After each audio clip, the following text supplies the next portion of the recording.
Welcome back to Piers Morgan Uncensored. Jeremy Bowen is still with me. Donald Trump is notorious for his whoppers, we just established, but the godfather of misinformation really resides in the Kremlin, speaking at a bare-bones military parade in Moscow this week, supposedly to celebrate victory, featuring one solitary tank. Vladimir Putin accused the West of unleashing war on Russia. Of course, the opposite is true.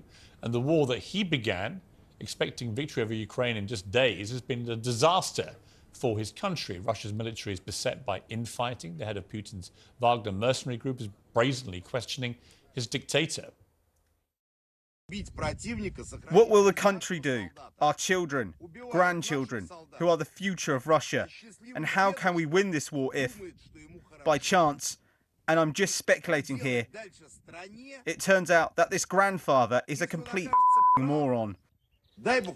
Extraordinary broadside there against Vladimir Putin. Well, today the UK confirmed it sent long-range cruise missiles to Ukraine as it prepares a massive counter-offensive. So is Putin losing the war and his grip on power? I'm joined by Evgeny Popov, an MP for Putin's United Russia Party and host of the Russian 60 Minutes political news programme. Mr. Popov, thank you very much indeed for joining me. Why is Russia losing this war? Let me correct you, Piers, and thank you for giving me your floor. I'm not a member of any party in Russia. I am in a faction of parliamentary in Russian Duma of United Russia. And of course, I'm for Vladimir Putin, especially right now. Russia is not losing the war. Of course, we can see your plans to make an offense to our territory, to our troops, to some Russian cities inside my country. But we're gonna fight for our security guarantees for Russian people on Donbas, because you told a lot of stories today, but you didn't tell the main story. 7 people have been injured in Horlivka in Donbas. 1 people was killed by Ukrainian bomb in Donetsk today. Many people have been injured in Kherson territory. But you only see and you only cover one side. Hang on. Let me stop you there. The real story, if you want the real story, is that Russia illegally invaded Ukraine, a democratic sovereign country, which is now a democracy. They illegally invaded it over a year ago, assumed it would just run it over in a few days, met extraordinary resistance from the Ukrainian people, and has spent the next year and a bit committing war crimes, acts of utter barbarism against the Ukrainian people, deliberately targeting civilians, targeting maternity hospitals, shelling people in streets, committing mass murder all over Ukraine. That's the real story. That's the real story for you, because you live in the myths, dear Piers. Because I thought you were a reporter and journalist, because we used to live in New York at the same time, and I well remember you on CNN, and you've been great journalist, great interviewer. But let me answer your questions. If you're talking to me about real situation, but I can tell you about real situation. How about Georgia? Yesterday, we lifted ban on direct flights between Georgia and Russia. What was the United States response? They told Tbilisi, the real democratic government of a sovereign country, that they can't fly to Russia. Georgians can't fly to Russia. We canceled visa regime with Georgia. What the United States told us, hang on. With respect, you're not talking about what I just explained to you is the real story. Why did Russia illegally invade Ukraine? Why is Russia committing endless war crimes in Ukraine? Why is Russia kidnapping tens of thousands of Ukrainian children and taking them out of the country? Why are you as a country doing all these things? Why is Vladimir Putin behaving like a brazen dictator who thinks he can just seize countries and kill anyone that gets in his way? They're the questions I want you to answer. Do you have any answer? What question you want me to respond first? Why did you illegally invade Ukraine? We didn't invade Ukraine. I can tell you a long story. Well, you did. Don't bother with a long story. You did. You clearly invaded Ukraine. Crimes of Ukrainian government. I can tell you a lot of stories which I been seeing by my own eyes on Donbas. How Ukrainian army still killing many Russians on Donbas territory. The Ukrainian people, led by President Zelensky, are defending themselves against what has resembled, on occasion, genocidal behavior by Russia. I don't use that phrase lightly. I went to Bucha, for example, in Kyiv, and saw for myself the scene of the massacre that occurred there. I talked to people who had lost relatives in that massacre. That was a war crime. And Vladimir Putin and others involved in this are going to be held account to it. But I simply ask you again, why did Russia illegally invade Ukraine?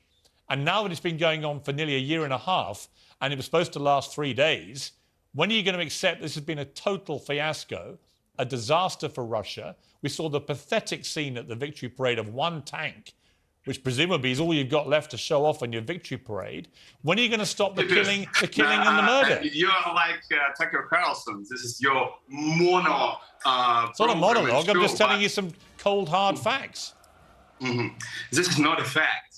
You don't know facts because I have heard your questions. Because this story had began many years before our invasion to Ukraine. Well, when you invaded Crimea, you mean? You should study history. I know when you invaded Crimea, yeah. You illegally invaded Crimea in 2014, and then you illegally invaded Ukraine last year. I've seen it by I'm fairly up to speed on the history of what you've been doing. I've been in Donbas, I've been in Crimea. I've seen everything by my own eyes, you know? And I can tell you about every moment of this conflict from 2004, from yeah, but you don't think that Russia invaded Ukraine. Therefore, you're living in a totally deluded world which doesn't exist, because obviously Russia invaded Ukraine. Everybody saw it. The whole world saw it. But you called it a special operation, and the special operation turned out to be a complete disaster, didn't it? And now you're losing, and even the Wagner mercenary group are calling Putin a moron. Can I answer you? Yeah. Can I respond? If you can. Of course I don't can, think it's funny, Mr. Popov. You might. It's not funny. I don't think the slaughter and the maiming of thousands and thousands of innocent civilians in Ukraine is funny. Sorry, I don't. As Russia can say any word. I, as Russian people, as my state, can say a word. We can't explain what happens because you live in the myths, you live in this Western stereotypes. You should respond. You should give arrest warrants to Tony Blair, to George Bush for Iraq. You should give well, for one to arrest warrants for Obama for Libya. Okay, hang on. For what it's worth, I led the campaign in Britain with the Daily Mirror newspaper against the Iraq war. I felt that was... Well, hang on. Let me finish. I thought that was an illegal invasion of a sovereign country, not dissimilar to what we've been seeing in Ukraine from Russia. No. And I'm not afraid, Mr. Popov, to admit that I think my country behaved illegally with that invasion. Are you prepared to admit that your country illegally invaded Ukraine? You're your prime minister to behind the bars? You didn't do that. Are you prepared to admit your country illegally invaded Ukraine? That's completely false, and that's not true. Okay. Mr. Popov, if you can't, honestly, if you're going to deny the obvious, then we're going to have to leave it there. I appreciate you joining me. Thank you very much indeed. Jeremy, this level of delusion where you can have a Russian politician who just will not even admit they invaded a country when we all watched it happen. What do we do with that? Well, I think from their point of view, what they're after is the consistency of their line. They don't want leaks in the front that they've put out. and he's a big supporter of Putin, so he's echoing what Putin says. And he knows he can't convince you. So I think that when they talk like that, they're talking to their own audience, but they're also, the fact is, around the world, China, India, the global south, a lot of people are more likely to agree with him. Yeah, I read somewhere a third of the world has sympathy with, if not fulsome support for what Russia's done in Ukraine. Because they look at what the West has done, and you talked about Iraq, and they've thought, and they think, well, where's the difference? I mean, that is a opinion that's held. I would say the difference is that in this country, people like me on television, journalists, we're able to say freely if we believe that invasion was illegal. We have a democracy and we have a free press, and over there it's an autocracy. And it comes out, you know, Putin sets the line, they follow it. So I think all you can do when you talk to these people is what you do. You've got to stick to your guns and try and put the other case. Donald Trump said in this CNN thing yesterday that he thought he would solve the Ukraine war in one day if he wins the White House. Let's take a listen to this. Let me just put it a nicer way. If I'm president, I will have that war settled in one day, 24 hours. How would you settle that war in one day? Because I'll meet with He's mad. I mean, it's preposterous. Deluded, it's preposterous. Maybe what he's saying is, I will turn off the tap that keeps the Ukrainians going of money and weapons, and then they'll lose. That'll settle it. And that, of course, would be a great victory for Putin, if it happened that way. How do you see it ending, this Ukraine war? Well, I think that this year is pretty important, because if someone like Trump if Trump himself beats Biden and goes into the White House, then I think the money tap will get turned off or really, really throttled back. And actually, the Ukrainians really need this Western support if they're going to win. Russia has a population 4 times theirs. So I think that if they don't make breakthroughs this year, then it's going to be a long, long conflict.